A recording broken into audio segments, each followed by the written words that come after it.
Good morning students, कैसे हैं आप सब। तो आज हम मॉडल मिलियनेयर का बचा हुआ पार्ट पढ़ेंगे।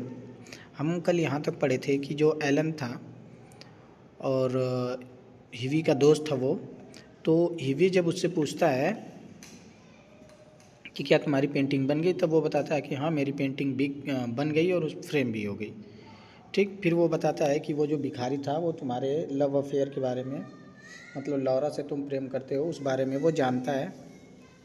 लेकिन उसके बाद भी हिवी स्टिल पिटिड द पुअर बेगर, मतलब हिवी अभी भी उस पर, मतलब हिवी को अभी भी उस पर दया आ रही थी, उस भिखारी पे।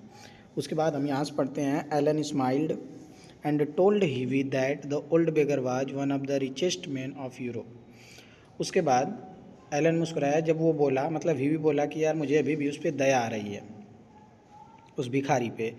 तब एलन मुस्कुराया और बोला कि वो जो भिखारी है was one of the richest man of Europe, Europe का यूरोप के सबसे अमीर लोगों में से एक है। वो बहुत बड़ा आदमी है, बहुत रिच आदमी है वो। He could by the entire city of London, वो इतना अमीर है कि पूरा लंदन खरीद सकता है। एलन बताया कि वो इतना अमीर है कि पूरा लंदन सिटी खरीद सकता है। His name was baron Hausberg, है ना। वो बताया कि उसका नाम बैरन हाउसबर्ग है। He purchased all the pictures painted by Alan, उसने बताया कि वो एलन मतलब जितनी भी पेंटिंग बनाया था वो सारी खरीद लिया। It was he who had asked Alan to paint him as an old beggar, और उसी ने एलन से कहा था कि एक भिखारी के रूप में मेरी एक पेंटिंग बनाओ, मतलब मैं भिखारी का वेश कपड़े में रहूँगा और तुम मेरी पेंटिंग बनाना, ठीक है। He was shocked to know that he had given the millionaire £1 in charity. हिवी ये सोचकर शॉक्ड हो गया कि उसने एक मिलियनेयर को, एक करोड़पति को, एक अरबपति को 1 पाउंड, मतलब जो जैसे हम 1 रुपया बोलते हैं वैसे लंदन की जो करेंसी होती है वो पाउंड होती है, तो मतलब मैंने एक करोड़पति को 1 रुपया भीख में दिया। सोचो, वो करोड़पति है और मैंने उसे भीख दिया, वो भी 1 रुपये। ये सोच के भी काफ़ी आगे देखते हैं। Alan laughed saying he would never get his pound back, ये सोचकर हंसने लगा एलन, ये सोच के सुन के हंसने लगा और बोला कि अब हीवी तुम्हें अब तुम्हारा 1 पाउंड वापस नहीं मिलेगा। ठीक, उधर हीवी जो था वो शॉक्ड था, एकदम सोच में पड़ा हुआ था। Heavy walked home feeling sad and unhappy, उसके बाद हीवी जो था थोड़ा उदास और नाखुश होकर वापस घर चला गया। And living Alan Trevor in fits of laughter, और एलन ट्रेवर जो था वहाँ वो हंसता ही रहा, मतलब उसको हंसते छोड़कर ही हीवी जो था वो अपने घर चला आया, वो भी उदास और नाखुश।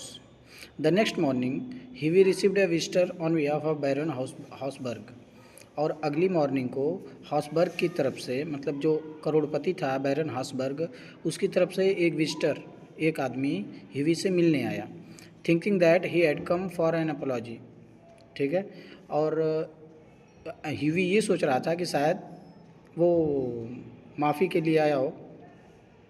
The visitor speaking in French accent gave him a sealed envelope on which was written a wedding present to Heavy Erskine and Laura Merton, ठीक है।